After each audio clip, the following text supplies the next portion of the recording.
31/1/2 এই 3 দিন রাষ্ট্রীয় শোক, আর আগামীকাল সরকারি ছুটি। আর রাষ্ট্রীয় মর্যাদায় তা বেগম খালেদা জিয়ার দাফন কাফনের ব্যবস্থা করা হবে।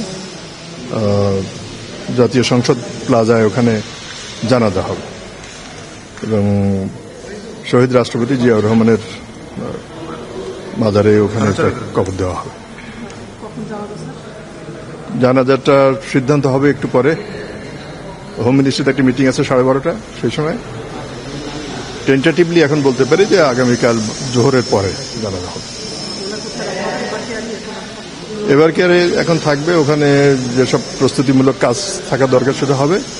এরপরে কালকে সকালে ওখান থেকে রওনা হয়ে জাতীয় সংসদ এখানে আনা হবে।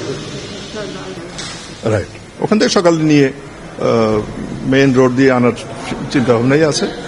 সেখানে হয়তো একটু সময় বেশি লাগবে, এটা মাথায় রেখেই প্ল্যান করা হচ্ছে। কালকে সাধারণ ছুটি নির্বাহী অফিসে। না, আপাতত আর কোনো সিদ্ধান্ত তো দরকার নেই। একটাই হবে জানালা, সংসদ ভবন। রাইট। স্যার, মানে এমনি ক্যাবিনেটে ওনার বিষয়টা কিভাবে আসছে, যদি একটু বিস্তারিত বলেন। ক্যাবিনেট সব প্রস্তাব গ্রহণ করেছে, সেটা গেজেটে নোটিফাইড হবে। আর